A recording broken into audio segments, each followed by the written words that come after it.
Sommet extraordinaire de la SADC, l'avenir de la force militaire en RDC au cœur des discussions. Un sommet extraordinaire des dirigeants des pays membres de la Communauté de développement d'Afrique australe, SADC, se tiendra ce jeudi 13 mars en visioconférence, sous la présidence d'Emerson Mnangagwa, le chef de l'État zimbabwéen.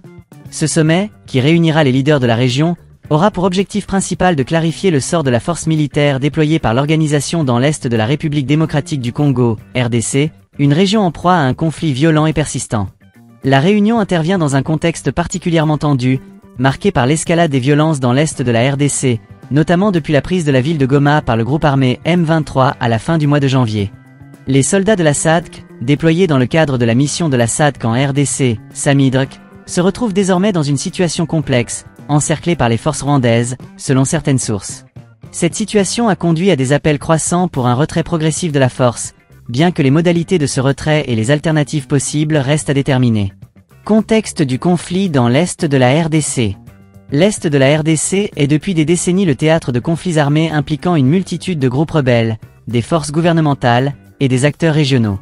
Le groupe M23, qui a récemment repris les armes, est l'un des acteurs les plus redoutables dans la région. Soutenu, selon les Nations Unies et le gouvernement congolais, par le Rwanda voisin, le M23 a réussi à prendre le contrôle de vastes territoires, y compris la ville stratégique de Goma, créant une crise humanitaire majeure.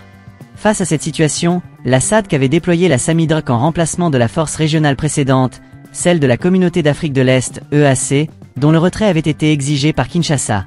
Cependant, l'efficacité de la SAMIDRC est aujourd'hui remise en question, notamment en raison de l'encerclement des troupes par les forces rwandaises et de l'incapacité à repousser les avancées du M23. Les enjeux du sommet extraordinaire. Le sommet de ce jeudi vise à apporter des réponses concrètes à plusieurs questions cruciales.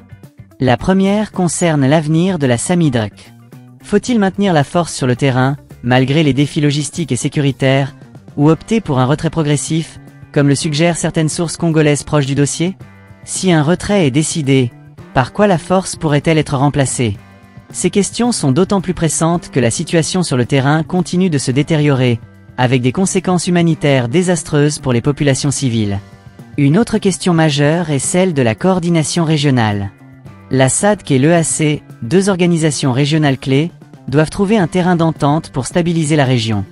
Une réunion entre les chefs de la diplomatie des deux organisations est attendue dans les prochaines semaines, et pourrait apporter des éléments de réponse.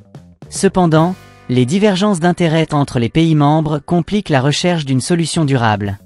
Les recommandations de la Troïka de la SADC. Ce sommet extraordinaire fait suite à une réunion de la Troïka de la SADC, tenue le 6 mars dernier. La Troïka, une structure de l'organisation qui se concentre sur les questions de politique, de défense et de sécurité, avait émis une série de recommandations qui doivent maintenant être validées par les chefs d'État. Parmi ces recommandations figurent des propositions pour renforcer la coordination entre les forces régionales, améliorer la logistique et le soutien aux troupes sur le terrain, et explorer des options diplomatiques pour désamorcer les tensions avec le Rwanda. Cependant, la mise en œuvre de ces recommandations reste incertaine, notamment en raison des divergences entre les pays membres de la SADC. Certains pays, comme l'Afrique du Sud, plaident pour un renforcement de la présence militaire, tandis que d'autres, comme le Zimbabwe, semblent plus favorables à une solution diplomatique. Perspectives d'avenir. Alors que le sommet de ce jeudi s'annonce crucial, les analystes restent prudents quant à ses résultats. La complexité du conflit dans l'est de la RDC, impliquant des acteurs locaux, régionaux et internationaux, rend toute solution rapide et durable difficile à envisager. La question du retrait de la SAMIDRC, si elle est actée, ouvrira un nouveau chapitre dans la gestion de ce conflit, avec des implications majeures pour la stabilité régionale. En attendant, les populations civiles de l'est de la RDC continuent de payer un lourd tribut à ce conflit, avec des milliers de déplacés, des violations des droits de l'homme, et une crise humanitaire qui ne cesse de s'aggraver. La communauté internationale, tout comme les organisations régionales, se doit d'agir rapidement et de manière coordonnée pour mettre fin à cette spirale de violence. En conclusion, le sommet extraordinaire de la SADC représente un moment clé pour l'avenir de la région. Les décisions qui y seront prises, ou non, auront des répercussions profondes sur la stabilité de l'Est de la RDC et sur les relations entre les pays de la région. Reste à savoir si les dirigeants parviendront à surmonter leurs divergences pour apporter des réponses à la hauteur des enjeux.